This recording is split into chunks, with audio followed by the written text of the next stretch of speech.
commence par la prière.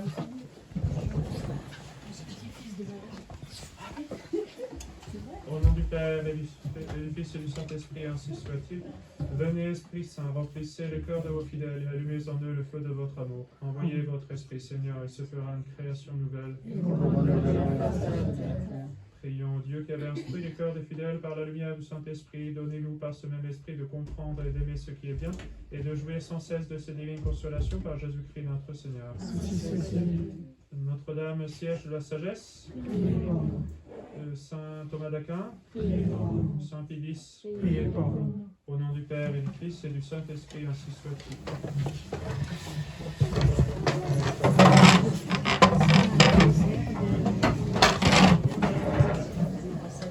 Aujourd'hui, en plus d'être la fête de la Pentecôte, au propre Montfortin, en fait, c'est la fête de Notre-Dame de la Sagesse. C'est Saint-Barnabé aussi. Ça, c'est le 11. Non, c'est Saint-Prime et Saint-Félicien. C'est pas Saint-Barnabé aujourd'hui? Non, En tout cas, c'est Notre-Dame de la Sagesse. c'est le 11 juin, le jour de l'anniversaire de Je Raphaël, connais. le jour de l'anniversaire de Vianney. Non, Alors. c'est le 11. C'est pas grave, écoutez. Non, c'est Saint-Prime et Oui, Félicien. Alors, aujourd'hui, nous allons parcourir les 5 preuves de l'existence de Dieu qui sont données par saint Thomas. Alors, je vous préviens, ça va peut-être être le cours le plus difficile de toute l'apologétique, d'accord? Parce que c'est très philosophique. Donc, ne vous inquiétez pas, si à la fin du cours vous dites « Oh là là, c'est trop compliqué », ça va aller en descendant après. J'espère, en tout cas. Non, mais c'est vrai. Donc, en soi, c'est très classique, si vous voulez. Tout le monde a entendu parler, au moins, sans peut-être savoir ce que c'est, mais tout le monde, je pense, a entendu parler des 5 voies de saint Thomas d'Aquin, qui sont 5 arguments pour démontrer l'existence de Dieu. Ça va être... C'est un petit peu difficile d'expliquer ça rapidement en une demi-heure, mais j'ai essayé de vous donner un résumé. En fait, j'ai repris déjà ce qui est déjà un résumé, une simplification déjà, qui est faite par un dominicain, qui s'appelle le Père Garrigou-Lagrange. Donc c'est ce que je vous ai mis là, avec encore quelques simplifications, en tout cas j'espère. Donc j'espère qu'avec tout ça, on va réussir à arriver quelque part. Mais concrètement, les principes sont en soi assez faciles à comprendre. C'est juste que quand on les explique, quand on les explicite philosophiquement, alors parfois ça peut prendre des termes un peu compliqués. On va parler de contingence par exemple. Voilà, c'est quoi la contingence? Donc en soi, ce sont des choses, la métaphysique est naturelle à l'homme, c'est-à-dire de connaître justement pas seulement des choses matérielles, mais des notions qui sont supérieures aux choses matérielles, par exemple la justice, la bonté, etc. Et donc l'existence aussi, c'est quelque chose que l'on connaît, mais c'est vrai que ça demande un peu d'abstraction. C'est quand même assez abstrait, c'est encore plus abstrait que les mathématiques. Donc si déjà les mathématiques vous dites « Ah là je déteste ça », alors là c'est encore un niveau supérieur. Donc, il y a 5 voies qui nous servent à prouver l'existence de Dieu, que je vais essayer d'expliquer. Vous me pardonnerez s'il y a des moments où c'est un peu obscur, mais je vais essayer de simplifier, au moins de vous donner des exemples concrets. Alors, la première voie, c'est par le mouvement. Donc, par le mouvement. Alors, le mouvement, voilà, c'est pas seulement vos petits-enfants qui gigotent, c'est pas ça. C'est ça, oui, mais il n'y a pas que ça, c'est-à-dire... Ici, quand saint Thomas d'Aquin parle du mouvement, ça veut dire en fait tout changement. Donc, par exemple, de l'eau qui est à chauffer et qui était à 20 degrés à peu près, et qui passe maintenant à 100 degrés à ébullition, c'est considéré comme un mouvement, c'est-à-dire il y a un changement. C'était de l'eau à 20 degrés, maintenant c'est de l'eau à 100 degrés. D'accord? Donc après il y a le mouvement local, c'est-à-dire vraiment ce qu'on entend normalement par mouvement. C'est-à-dire je suis ici, hop, je me déplace, maintenant je suis là. Ça c'est un mouvement local. Mais en soi un mouvement, c'est plus large au sens philosophique, c'est-à-dire c'est un changement. Alors il y a des changements de toutes sortes. Vous voyez, il y a des changements locaux comme le fait de se déplacer, mais ça peut aussi être un changement de qualité, comme l'eau qui était tiède, maintenant qui devient chaude, etc. etc., etc. D'accord? Voilà ce qu'on entend par un mouvement. Alors, à chaque fois, pour chacune de ces preuves, je vous ai mis en gras, en bleu, mais bon, quand c'est imprimé en noir et blanc, ça ne veut pas grand-chose. En bleu, disons les parties essentielles du raisonnement, du syllogisme, et puis vous avez à chaque fois une petite explication pour développer le point en question. Alors, il est certain expérimentalement qu'il y a du mouvement dans le monde. Là, ça va, on commence bien. Hein. Là, ça va, c'est pas trop compliqué. Il y a du mouvement dans le monde. Ah oui, il y a du mouvement dans le monde. Ça, on le voit. Ça bouge. D'accord? Et les parents savent que ça bouge beaucoup. Voilà. Non seulement du mouvement local, comme je vous ai dit, donc c'est-à-dire se déplacer d'un point A à un point B, mais aussi des mutations substantielles. Alors, mutations substantielles, c'est-à-dire la chose elle-même a changé. Par exemple, j'avais du bois, je l'ai brûlé, ça a changé. C'est un changement. Ce n'est plus du bois, maintenant c'est des cendres et puis du dioxyde de carbone qui fait réchauffer la planète. Non, j'exagère. Je dis ça pour rire, bien sûr. Mais voilà, ça a changé, vous comprenez? C'était du bois, maintenant c'est plus du bois. C'est ça un changement substantiel. Quand vous mangez une banane aussi, c'était une banane, et après c'est plus une banane, vous en faites vous-même. De l'eau qui se transforme en vapeur. De l'eau. Alors la vapeur c'est juste un état pour le coup, ça reste de l'eau, mais si on voulait l'analyser, parce que vous savez, il y a analyse et synthèse en chimie, c'est-à-dire soit on découpe, soit on met ensemble. Donc si on analyse l'eau, on a de l'hydrogène et de l'oxygène. Bon, et on peut faire l'inverse en soi. Bon, par exemple, donc ça ce sont aussi des mouvements substantiels, effectivement. Donc il y a des mouvements substantiels, des mouvements qualitatifs, par exemple la température de l'eau, selon l'intensité croissante ou décroissante d'une qualité, et même des mouvements spirituels, c'est-à-dire « Ah, j'ai une idée !» Voilà. C'est un changement, ou un changement de volonté. Je ne voulais pas et maintenant je viens, ou l'inverse. Voilà. Donc il y a des changements à tous les niveaux, d'accord? Ceux de notre intelligence, de notre... Donc, ok, il y a du mouvement. Ensuite, or, tout ce qui est mu par un autre. Tout ce qui est mu par un autre. Alors ça, c'est plus facile à comprendre pour des choses plus matérielles, admettons. Par exemple, pour une voiture, vous avez un engrenage. Pour une horloge, vous avez des rouages, etc. Donc si l'aiguille bouge, c'est parce que derrière, il y a quelque chose qui fait bouger. D'accord? Puis le ressort, et le ressort lui-même a été bougé par quelque chose, etc., etc., etc. Alors, peut-être que quelqu'un a déjà envie de me dire, bah, moi, mon petit garçon, il bouge tout seul, sans que je lui fasse quoi que ce soit. C'est vrai qu'à moitié. Parce qu'en fait, quand on bouge, quand on se bouge soi-même, d'une part, qu'est-ce qu'il y a? On est vivant. Or, déjà, la vie vient du vivant. Ça, c'est un grand principe de philosophie, c'est-à-dire tout être vivant reçoit la vie d'un autre être vivant. Il est impossible, quoi qu'en dise Darwin, que du sable, d'un coup, devienne un être vivant. On peut construire, même avec toute la science actuelle, on peut construire des robots vraiment super sophistiqués, des nanorobots, des trucs, des machins, des drones, des bidules, des nains. On n'est pas capable de faire un être vivant. Ça reste une machine. Il y a une différence fondamentale entre la machine et un être vivant, c'est que l'être vivant, justement, se meut par lui-même, dans une certaine mesure. Mais il a eu ce départ, si on veut, par quelqu'un d'autre. On lui a donné la vie. D'accord? D'une part. Deuxième chose aussi, à l'intérieur de l'être vivant, il y a différents morceaux, on va dire, différentes parties, des facultés qui sont bougées les unes par les autres. Donc, le chien, par exemple, il déplace ses petites papates. Pourquoi? Parce qu'il a vu, son œil a vu un os, etc., etc. Donc, à chaque fois, il reste quand même une relation de cause à effet. D'accord? Il y a quand même une partie du chien qui va activer l'autre, en fait. D'accord? Et ça continue. Dans un corps, vous avez un mouvement continuel des différents organes qui travaillent ensemble. Donc, en fait, ça reste vrai, même à l'intérieur d'un corps vivant. D'accord?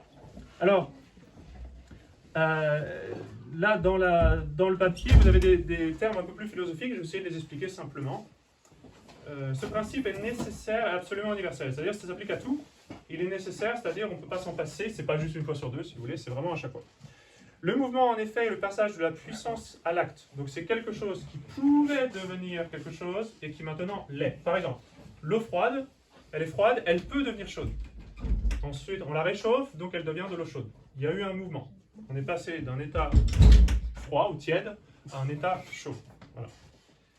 Or, rien ne peut être réduit de la puissance à l'acte que par un être déjà en acte. Donc par exemple, pour l'eau chaude, si je veux réchauffer de l'eau chaude, qu'est-ce qu'il faut? De la chaleur, qui doit venir d'ailleurs. D'accord? Donc je la mets sur le feu, je mets la casserole sur le feu, et à ce moment-là, l'eau chauffe. Okay? En soi, c'est vrai de toutes les sortes de mouvements, même si parfois c'est plus difficile à expliquer, par exemple pour les mouvements intellectuels, comme on a dit. Mais il y a quand même une causalité, il y a quand même ce genre de mouvement, disons, d'engrenage, on va dire. D'accord? D'ailleurs, on le voit, par exemple, si vous faites des mathématiques, justement, vous avez une démonstration à faire, qu'est-ce qui se passe? Vous avez une première prémisse, une deuxième, une troisième. Si c'est une longue démonstration, vous allez d'un syllogisme à l'autre, comme ça, pour montrer à la fin votre, je sais pas moi, que ABCD est un quadrilatère, ou bien que A égale B, ou je sais pas quoi. Vous avez donc un engrenage en fait, en réalité, logique, un engrenage logique. Donc on voit qu'il reste quand même la même idée, même si c'est pas un engrenage, vous n'avez pas des rouages dans votre cerveau, mais il y a encore quelque chose de semblable.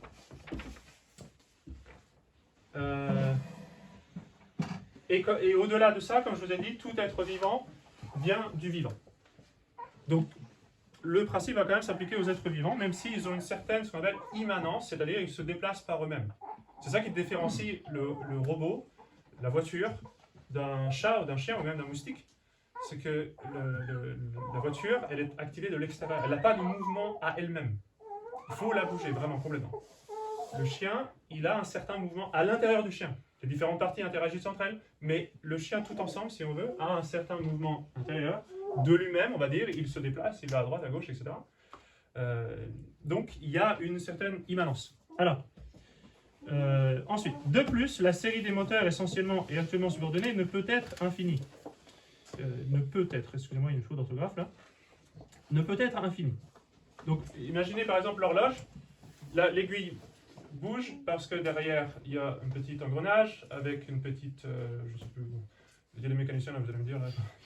Il y a des rouages quoi, tout simplement, d'accord? Il y a des rouages, et forcément un rouage bouge parce qu'un autre l'a bougé, etc. Mais bon, au bout d'un moment, bon, bah, il y a quoi? Parce que il ne peut pas juste y avoir des rouages comme ça à l'infini. Si vous me dites, en fait, là, le rouage, il a bougé parce qu'il s'est fait entraîner par un autre rouage, et vous dites, oui, mais d'accord, bon alors, c'est bien votre moteur là, mais là, on fait comment pour commencer? Ah bah en fait, on va mettre un autre rouage, comme ça va... Et puis là, bon, on en met encore un autre, ok, comme ça, et puis ah bah on en met encore un autre.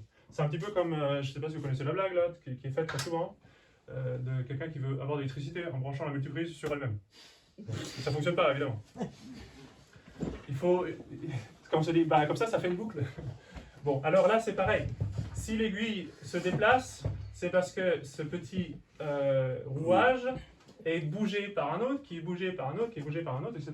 Alors, pour tout l'univers, si vous regardez l'univers, c'est un peu comme une grosse horloge, au niveau des planètes, par exemple. Ça, c'est assez évident, mais c'est vrai aussi même à tous les niveaux. En fait, tout bouge sans arrêt. Alors, il faut bien qu'à un moment donné, il y ait un départ, qu'il y ait quelque chose qui commence tout ça. D'accord? On ne peut pas juste avoir une série infinie de rouages. D'accord? Donc, par exemple, je vous disais, c'est le cas aussi même pour les êtres vivants. Un être vivant vient d'un être vivant. Donc, c'est toujours la question de l'œuf de la poule. Hein, donc, l'œuf vient de la poule vient de l'œuf, etc., etc., etc. Bon, au bout d'un moment, il y a quoi? Oui. Donc, c'est un petit peu cette idée-là. Même si, je fais une petite parenthèse, Saint Thomas ne tranche pas la question de l'éternité du monde par la philosophie, seulement par la révélation. Mais c'est une autre... Je ne vais pas rentrer là-dedans parce que c'est très compliqué. Donc en soi, pour lui, il a fait la poule à l'infini. C'est pas spéculativement impossible. Je ne rentre pas dedans.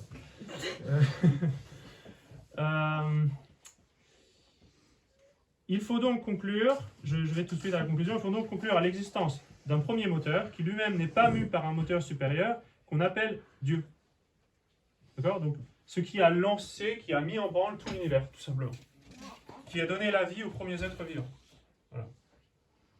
Il faut, à un moment donné, il faut qu'il y ait quelque chose. Dans une montre, vous pouvez pas juste avoir une infinité de rouages, il faut à un moment donné qu'il y ait le ressort, qui est je sais pas quoi, qui a commencé. Mais le ressort lui-même, en fait, il a été créé par quelque chose d'autre. Voilà.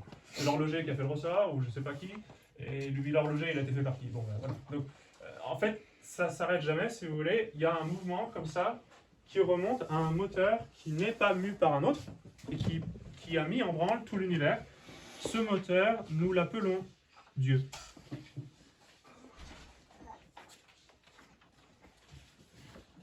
Est-ce qu'il y a des questions sur la première voie?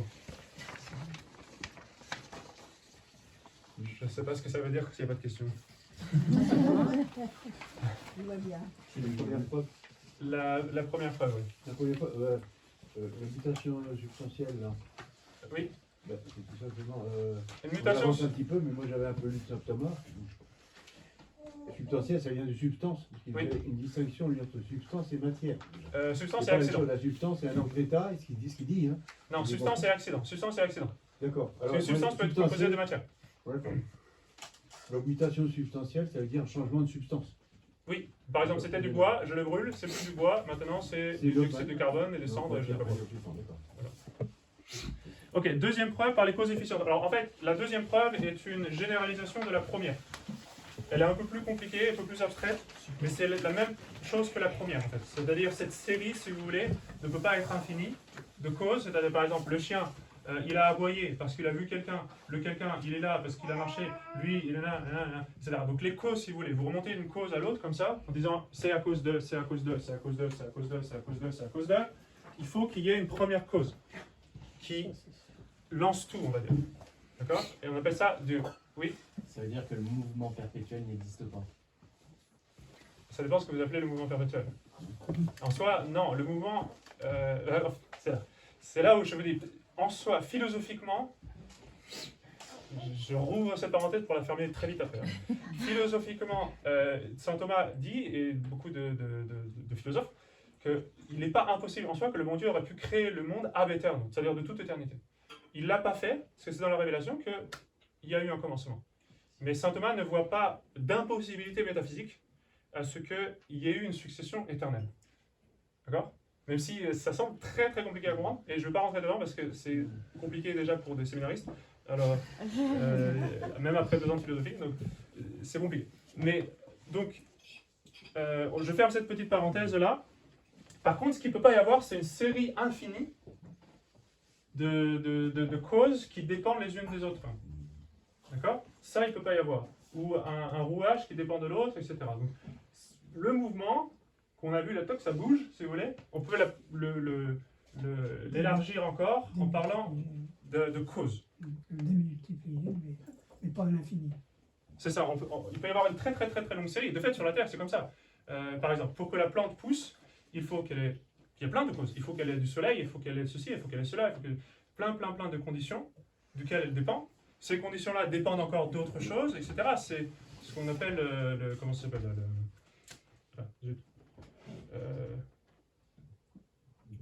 l'écosystème. Voilà. C'est-à-dire, pour prendre un terme très... Mais c'est vrai, c'est-à-dire un équilibre, comme une horloge, on va dire, de la nature, où tout, en fait, se balance, s'équilibre. Voilà. Donc les moustiques ne pourraient pas vivre s'ils n'avaient personne à piquer, et les autres qui sont piqués, ils ne pourraient pas non plus vivre entièrement sans les moustiques, etc. Vous savez que Ça servira à quelque chose, un moustique. vous savez que ça serait une opinion Les théologique très hirondelles ne controversée. pourraient plus manger. Les hirondelles se nourrissent de moustiques. Exactement, alors elle mangerait quoi? Donc il faut des moustiques. Elle viendrait vous manger à la place. Non, je sais pas. Après, si vous voulez, le bon Dieu a bien fait l'univers. S'il y a des moustiques, il y a forcément Il y a des une raisons. raison. Même si parfois ça peut sembler très obscur. C'est pour nous apprendre l'humilité. Et la patience. On fait confiance au bon Dieu que ça sert à quelque chose, même si on ne sait pas à quoi ça sert. Mais en réalité dans la nature, on découvre, enfin, tout est parfaitement ordonné. Même des choses, c'est une petite parenthèse là aussi, mais même des choses que l'on croit pendant des années et des années être complètement inutiles, on se rend compte en fait que c'est un rôle. Par exemple, l'appendice. Pendant des années, les médecins ont dit que ça ne servait à rien, en fait, c'est juste être malade un jour. Et en réalité, non, il y a un rôle, maintenant, je ne sais plus c'est quoi, alors là, ne me demandez pas. Mais on a trouvé qu'en fait, ça avait une fonction, qui n'est pas absolument indispensable, parce que le fait est que quand des gens se font opérer, ils arrivent à vivre, mais ça ne sert pas à rien. Ouais. Et on voit dans la nature que tout est vraiment optimisé, et c'est très merveilleux. Alors ça, ce sera une autre preuve, ce sera là, plutôt vers la 4e, donc on va laisser ça de côté pour l'instant. Alors, donc pour les causes efficientes, c'est ça concrètement. Je ne veux pas trop m'attarder dessus parce que c'est une généralisation de la première, mais qui est plus abstraite. Et du coup, j'ai pas envie de vous dégoûter pour vous empêcher de prendre la 3e et la 4e qui sont plus faciles. Alors, 3e preuve par la contingence des êtres du monde. Donc, contingence, ça peut être un gros mot pour certains, c'est pas un gros. Donc là, j'ai pas mis d'abord la causalité.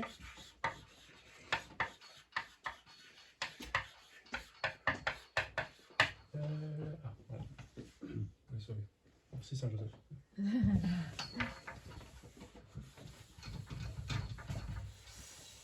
Par la contingence. La contingence, c'est le fait de pouvoir ne pas être.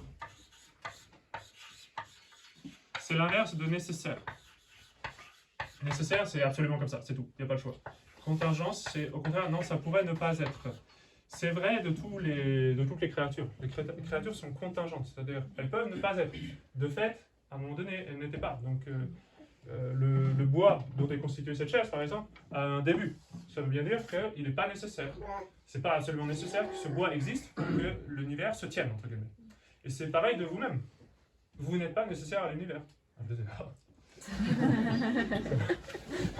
Comment ça? Mais c'est vrai, on est contingent. On a un début et là aussi on a une fin. On est contingent, on n'est pas nécessaire. Alors, toutes les choses, ce qu'on remarque, c'est que toutes les choses qui sont autour de nous, en fait, sont contingentes. C'est-à-dire, ce tableau, par exemple, n'est pas nécessaire à l'ordre de l'univers. L'univers pourrait exister sans ce tableau. C'est vrai de cette table, c'est vrai de ceci, c'est vrai de tout, en fait. Toutes les choses qui sont autour de nous, toutes les créatures, sont contingentes. D'accord? Et l'univers se passerait très bien de telle ou telle créature. C'est pas un problème du tout. Alors, si les choses ne sont pas nécessaires, il faut qu'il y ait quelque chose de nécessaire qui, du coup, les tienne dans l'existence. Alors, je vais vous faire l'analogie avec la substance des accidents que monsieur avait mentionné, en espérant que ça vous aide à comprendre. Parce qu'en fait, selon le père Garrigou-Lagrange, ça c'est peut-être l'argument qui vient le plus facilement aux enfants, même s'ils ne vont pas utiliser des termes très compliqués. Ils ne vont pas dire « Maman, elle contagion ». Non, ils vont pas dire. Okay, mais ils vont le comprendre de façon plus implicite, instinctive. C'est que ils vont comprendre que maman, qu'elle soit habillée en rouge ou en bleu, c'est toujours maman. Maman fâchée, maman contente, c'est maman. Donc en fait, ils font la différence justement entre quelque chose qui est substantiel, c'est-à-dire maman, et des choses qui peuvent changer de maman. D'accord? Donc petit à petit, ils comprennent ça. C'est la même maman qu'hier. Même si elle est habillée différemment, même si son humeur est différente, même si elle n'est pas au même endroit, etc., etc., etc. Donc il comprend que dans maman, il y a quelque chose qui est fondamental, qui est là, mais que tout le reste, au contraire, lui peut changer. Et bien dans l'univers, c'est la même chose, c'est-à-dire, c'est un niveau supérieur si vous voulez, mais toutes les créatures, en fait, ne sont pas nécessaires. D'accord? Mais l'univers quand même reste là. Donc quoi? Qu'est-ce qu'il y a derrière qui tient tout ça? Okay, donc ça, c'est l'argument de la contingence que j'ai essayé de simplifier un peu. On va le reprendre de façon un peu plus scolastique, là, en lisant les arguments. Il y a dans le monde des êtres qui manifestement sont contingents, c'est-à-dire qui peuvent exister ou ne pas exister. Les plantes et les animaux, en effet, naissent et meurent. Donc ça veut bien dire qu'elles peuvent ne pas exister, puisque au bout d'un moment, elles n'existent plus. Et selon la science, alors ça, c'est pas saint Thomas, c'est le père Garrigou-Lagrange, selon la science, il fut un temps où il n'y avait au monde ni plantes, ni animaux, ni hommes, bon, selon aussi la révélation, hein, puisque les choses sont venues dans l'ordre, et où les astres n'existaient pas tels qu'ils le sont aujourd'hui, mais à l'état de nébuleuse. C'est là où je vous dis, c'est pas saint Thomas qui parle de ça, ça c'est la théorie de Laplace, je crois, c'est ça. Cette histoire de la nébuleuse, bon, qui n'est pas vraiment... C'est une question scientifique un peu débattue, en plus on ne va pas rentrer dedans. En tous les cas, ce qui est sûr, c'est que les choses sont contingentes, c'est-à-dire elles ne sont pas nécessaires, elles pourraient ne pas être. Ça, on le comprend. Or, alors c'est là où c'est un peu plus compliqué peut-être. Or, les êtres contingents présupposent un être nécessaire existant par soi. Ce qui, en effet, est contingent n'a pas en soi la raison suffisante, excusez-moi pour la faute d'orthographe, ni la cause de sa propre existence. Il faut donc qu'il y ait quelque chose de nécessaire. Par exemple, vous-même, vous existez aujourd'hui et vous n'êtes pas nécessaire. Il y a 50 ans, peut-être un peu plus, vous n'existiez pas. Donc c'est que vous ne pouvez pas vous donner l'existence à vous-même, comprenez ça? Et il a fallu que quelqu'un vous la donne. Vous ne vous êtes pas fait vous-même, vous dites bon là c'est le début pour moi d'exister. Ben non, d'accord? Vous êtes, au contraire, vous mettez 7 ans à comprendre que vous existez. Ça met du temps.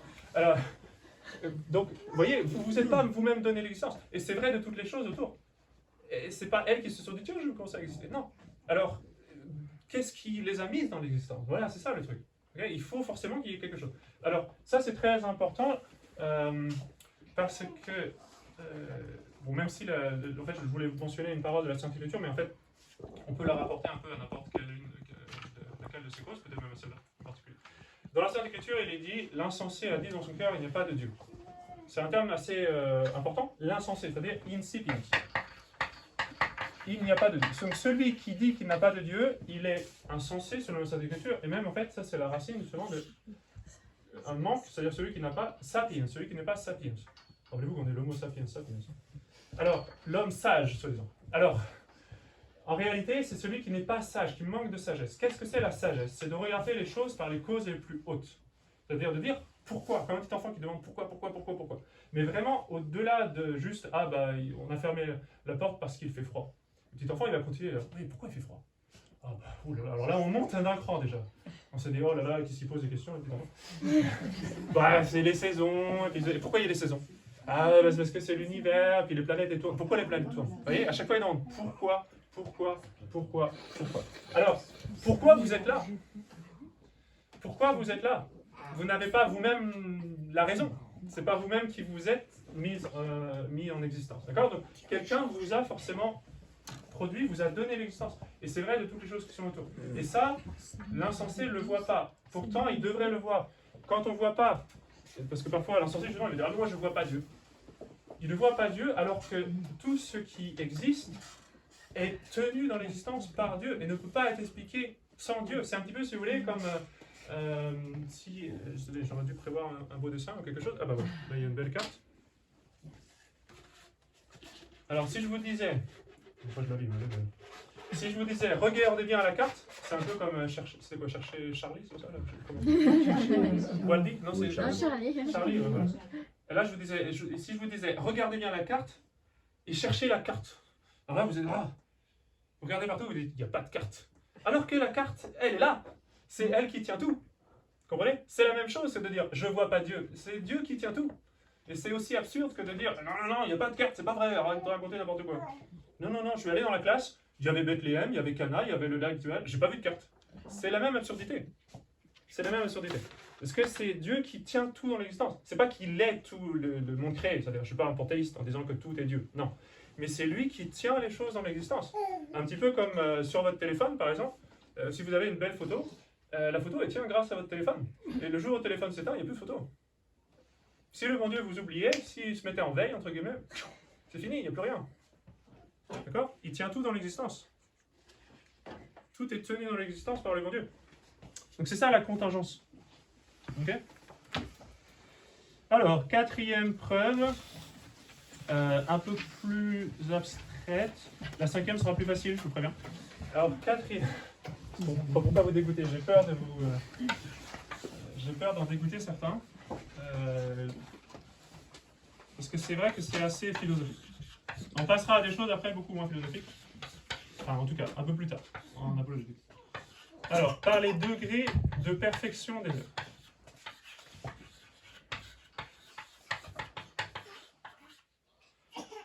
Alors ça, c'est un peu abstrait. Là aussi, je vais essayer de vous l'expliquer avec un exemple. En prenant la chaleur, c'est peut-être le plus facile. Bon. Degré de perfection des œuvres. En fait, l'argument dit qu'on voit des degrés de perfection, mais perfection, c'est vraiment au sens très large. Par exemple, la chaleur, on peut considérer ça comme une perfection, c'est-à-dire quelque chose que l'on a. Un acte, en fait. Quelque chose que l'on a. Donc, l'eau, quand elle est chaude, plus ou moins chaude, elle a une perfection au sens large, c'est-à-dire la chaleur. Or, il y a des choses qui sont plus ou moins chaudes. S'il y a des choses, l'argument, c'est ça. S'il y a des choses plus ou moins chaudes, ça veut dire que la chaleur ne vient pas de ces choses. Vous allez me dire, oh, attendez, c'est un peu un raccourci là. Et si, c'est très vrai. Pourquoi? Parce que la chaleur elle-même, si vous voulez, en soi, elle n'a pas de restriction. Si quelque chose a une certaine chaleur et est capable d'en avoir plus et est capable d'en avoir moins, ça veut dire qu'en fait, c'est pas la chaleur. C'est l'eau. C'est de l'eau. C'est de l'eau. C'est pas de la chaleur. C'est de l'eau qui est capable d'être chaude, plus ou moins. Mais c'est de l'eau. D'accord? La chaleur, elle peut se trouver dans l'eau, elle peut se trouver dans le bois, elle peut se trouver dans le métal, elle peut se trouver à différents degrés, dans différentes choses. D'accord? C'est vrai de un peu toutes les perfections, et surtout les perfections plus importantes que la chaleur, qui est physique, c'est les perfections métaphysiques, comme la bonté, et même l'être, l'existence, la bonté, la vérité, etc., etc. Toutes ces choses sont des perfections que l'on trouve à différents degrés, et du coup, qui ne viennent pas de ces choses. On peut le comprendre aussi du point de vue de la composition, c'est-à-dire, je vais prendre un nom au hasard, en espérant que personne ne s'appelle comme ça. Il n'y a pas de Paul ici? Si? Ok. Bon, alors on va partir avec Paul. Presque, c'est ça? Il n'y a pas de Paul. Alors Paul, on peut imaginer Paul méchant ou bon. C'est toujours Paul. Donc ça montre bien que vous avez Paul, et puis on peut lui rajouter, si on veut, une perfection. C'est-à-dire il est bon, il est méchant. D'ailleurs, à un moment donné, dans sa vie, il peut être méchant. À un moment donné, il est bon. L'eau, à un moment donné, elle est froide, on peut lui rajouter la chaleur. Donc on voit bien qu'il y a une composition, c'est-à-dire cet être-là, il n'a pas cette perfection de lui-même. S'il ne l'a pas de lui-même, elle vient d'ailleurs. Et elle vient d'un être qui nécessairement doit l'avoir de lui-même. Parce que s'il l'a emprunté à quelqu'un, bon ben d'accord, mais après ça vient d'où? D'accord? Donc en fait, toute la chaleur de l'univers, par exemple, elle se transmet, d'accord. Mais enfin au départ, elle vient d'où? Il faut bien à un moment donné qu'il y ait une source. D'accord? On ne peut pas dire, bah, l'eau elle est chaude parce que en fait, elle était mise dans une casserole qui était chaude parce qu'elle était dans un feu qui était chaud. Oui, d'accord, mais ça vient d'où, etc., etc., etc. Donc c'est vrai, de tous les degrés de perfection, ils doivent venir d'une source, en fait, qui l'a sans l'avoir reçu. Et cet être qui a toutes les perfections, au moins celles qui sont parfaitement simples, c'est-à-dire qui n'impliquent aucune imperfection, parce que la chaleur physique, ça, aujourd'hui, il n'a pas forcément. Mais des perfections comme le fait d'être bon, d'avoir la connaissance, etc., etc., ça, Dieu les a de façon infinie, sans limite, parce qu'il ne les a pas reçus. Et en fait, non seulement il les a, mais il les est. C'est ça encore plus abstrait là. Mais, Oui, mais là, il est ses perfections. oui, mais si dans le cas c'est les mauvais, d'où vient ce... Alors non, perfection. être mauvais n'est pas une perfection, c'est une absence de perfection. Le mal est une absence de bien. Par exemple, le fait d'être aveugle, c'est le fait de ne pas voir. Etc., etc. Donc, c'est pas un mal moral, hein, mais attention, j'insulte pas les aveugles. Mais le fait est que en fait, le mal, c'est défini comme une absence de bien, c'est-à-dire un bien qui devrait être là qu'on n'a pas. Ok. Donc, vous pouvez lire tout ça si vous voulez tranquillement pour essayer de réfléchir à tout ça. On va passer à la cinquième parce que malheureusement, je ne dois pas traîner beaucoup aujourd'hui. En prenant la cinquième qui est beaucoup plus facile, à mon sens du moins, peut-être que vous n'allez pas être d'accord. C'est l'ordre du monde.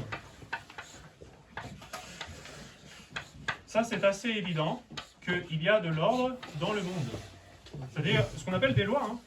Même les athées, ils appellent ça des lois. Les lois naturelles, les lois physiques, les lois de la gravité, les lois de Newton, les lois de ceci, les lois de cela. Il y a surtout du désordre quand même. Moral, oui, surtout. Et même un peu physique à cause du péché originel. Mais ça, c'est différent. Mais en soi, il y a des lois. Il y a des lois. D'accord ? Il y a des lois. C'est pas un chaos complet, même si. D'accord. On va dans le chaos. Mais par exemple, ça, vous allez peut-être rire, mais pour moi, ça, c'est une preuve. Je le vois, de l'existence de Dieu. Vous avez vu ? Pourquoi ? Parce que, pourquoi est-ce que cette craie, elle descend ? On lui a rien demandé. Elle obéit à la loi de la gravité. Mais la loi, elle vient d'où, cette loi de la gravité ? C'est pas la craie qui l'a décidée. D'accord ? Une loi suppose nécessairement une intelligence qui ordonne. Qui dit loi dit législateur. Alors, c'est pas comme des lois bidons qu'on fait aujourd'hui, mais même des lois physiques, s'il y a un ordre, si ça se passe à chaque fois, c'est pas juste un hasard. Si c'était un hasard, bon, bah, c'était par hasard. Même le hasard, bon, en philosophie, c'est intéressant à étudier, mais admettons, passons de côté. Alors, c'est pas un hasard, je savais très bien, c'est pour ça que j'avais déjà mis ma main. Parfois, on a des toutes petites craies ici. Pour une fois qu'on en a une grande, je peux vous dire, j'ai pas envie de la casser. Donc, les sœurs pratiquent la pauvreté. Alors, j'ai mis ma main parce que je savais qu'elle tomberait. Nécessairement, toujours. Elle obéit à cette loi, toujours. La vie, en fonction du poids, je sais pas. La hauteur. Tout, on peut deviner, on peut calculer les éclipses qui vont arriver dans 100 ans, etc. La loi d'Archimède. Oui, toutes les lois de la nature, elles viennent d'où? C'est pas la craie qui a décidé ça. D'ailleurs, la craie, elle a eu un début, justement, elle est arrivée. Bon, vous suivez telle loi. Ah bon, okay, bon. Vous êtes une craie, vous vous comportez comme une craie. Et regardez les oiseaux, par exemple, l'hirondelle. On parlait des hirondelles tout à l'heure. Le petit hirondelle, il ne va pas à l'école. Et il sait exactement comment faire son nid. D'accord? Nous, il nous faut du temps pour comprendre. Hein. Et on fait des essais, etc. Mais parce que justement, on a une intelligence. Donc on est capable de comprendre pourquoi on fait ce qu'on fait. Les animaux ne savent pas pourquoi ils le font, mais ils savent le faire. Et mieux que nous. Mais ils ne savent pas pourquoi. Donc l'hirondelle, elle sait ce qu'elle doit faire. Elle sait, entre guillemets, c'est-à-dire pas une intelligence, mais elle sait, elle a cet instinct, elle fait le nid exactement comme les hirondelles l'ont fait depuis l'origine du monde, et comment elles le feront jusqu'à la fin du monde. Elles sont programmées à ça. C'est impressionnant d'ailleurs, parce que parfois, même quand ça ne fonctionne pas, elles essaient, on voit, ils fabriquent un truc, et en fait c'est pas bon parce que je sais pas. Bon. Alors, les animaux font ça. Ils ont cet instinct qui leur dit, il faut faire ça. Ils ne savent pas pourquoi ils le font, mais ils le font. Et c'est très beau dans la nature de voir ça. C'est magnifique, c'est l'ordre du monde. On se dit, waouh! En fait. Et à chaque fois, encore une fois, c'est optimisé, c'est impressionnant. Il n'y a pas eu d'évolution, genre pour le nid d'hirondelle, du début jusqu'à aujourd'hui. J'étais pas là au départ. Les matériaux peuvent peut-être changer. Et après, pour repousser autre chose. Hein. Là, s'il était carré avant ou non. Ils sont ronds depuis qu'on a fait des cocotiers. Ah, oui. Parce que l'évolution fait que ça s'adapte en fait. C'est l'inverse. il n'y aurait pas besoin de cocotier, sinon ça va.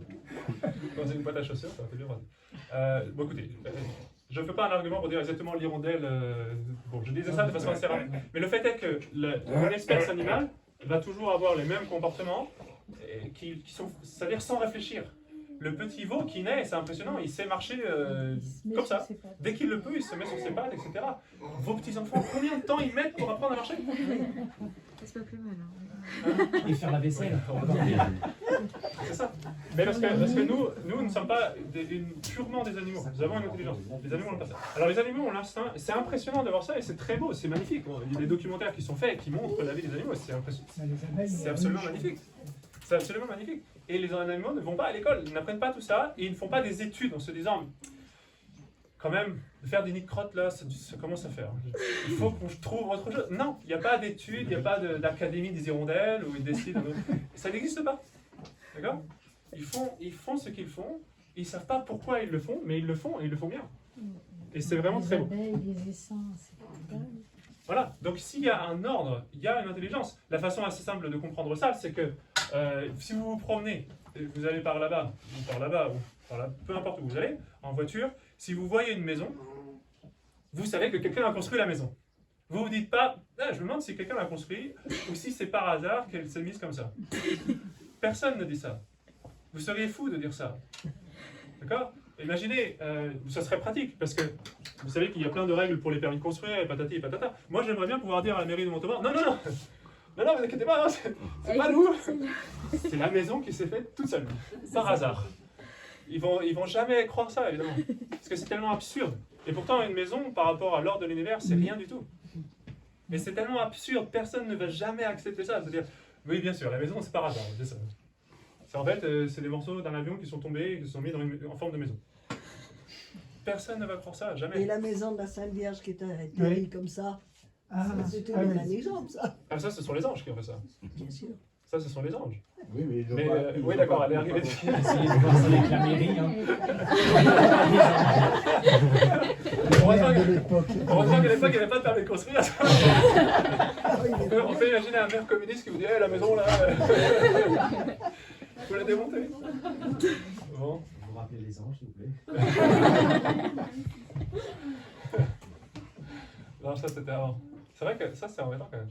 Je vais pas penser à ça, parce que je suis toujours des banques.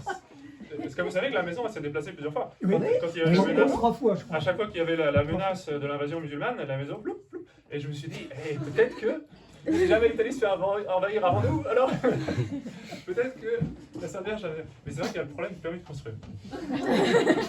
Ça, j'avais pas pensé. Bon, en tous les cas, là, on divague un peu. Mais enfin, vous avez compris l'idée. Encore une fois, on peut l'expliquer de façon très philosophique, un peu complexe, mais en fait, en soi, c'est des principes de bon sens. Je vois une maison, je sais que quelqu'un l'a construite. Je vois l'ordre de l'univers, les lois de la nature, Qui sont encore plus compliqués. qui sont bien plus compliquées, parce que la maison, elle tient un certain temps, et puis c'est tout. Oui, oui, oui. Alors que l'univers, ça tourne.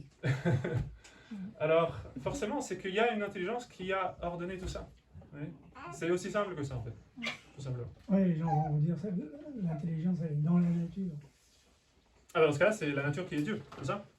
Ah bah oui, C'est ce que beaucoup disent. Alors, la C'est nature. pas spécial, c'était toute seule. En fait. hein, la maison, c'est Dieu seul. Oui. Non, le monde en général pour eux. Bah, c'est pas Le Big Bang. Mais c'est-à-dire, il s'est fait tout seul. Comment? De quoi? Big Bang. Le Big Bang, c'est quoi? Oui, c'est ça. D'ailleurs, le Big Bang, c'est pas nécessairement incompatible avec ce que je viens de vous dire. Le Big Bang, c'est une théorie inventée par un prêtre. Hein. Peut-être vous étonnez comme ça? Oui, tout à fait. C'est quoi? Inventée par un prêtre qui voyait ça comme, en gros, l'explication physique de le bon Dieu qui dit qui crée le monde, tout simplement. Je dis pas nécessairement que j'adhère à cette théorie, c'est pas du tout mon domaine. Mais en soi, le Big Bang, c'est quoi, si j'ai bien compris? C'est une espèce de truc qui se tape, quoi, non? C'est pas ça? Bon. Alors, les trucs qui se tapent, ils viennent d'où? À part les non-croyants, moi j'ai compris que c'est Et pourquoi ils se tapent? l'explosion qui a créé l'univers. Mais en réfléchissant, Explosion de quoi?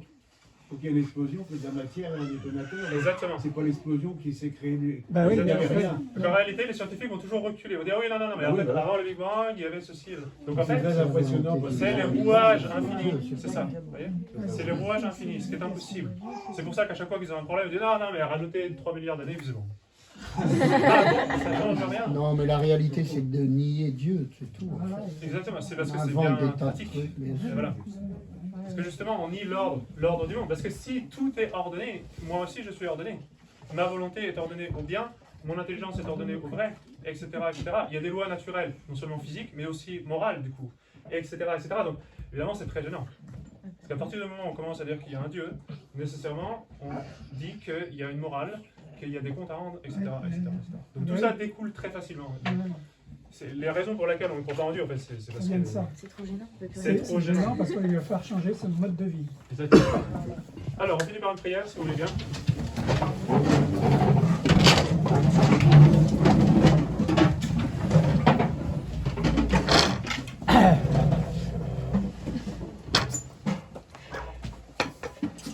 Au nom du Père et du Fils et du Saint-Esprit, ainsi soit-il.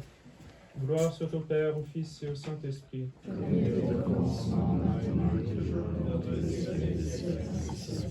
Gloire soit au Père, au Fils et au Saint-Esprit.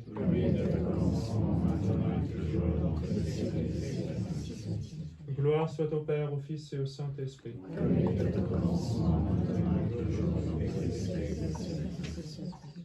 Notre-Dame de la Sagesse, Saint Thomas d'Aquin, Saint Pidis, au nom du Père et du Fils et du Saint-Esprit, ainsi soit. Merci beaucoup. Si.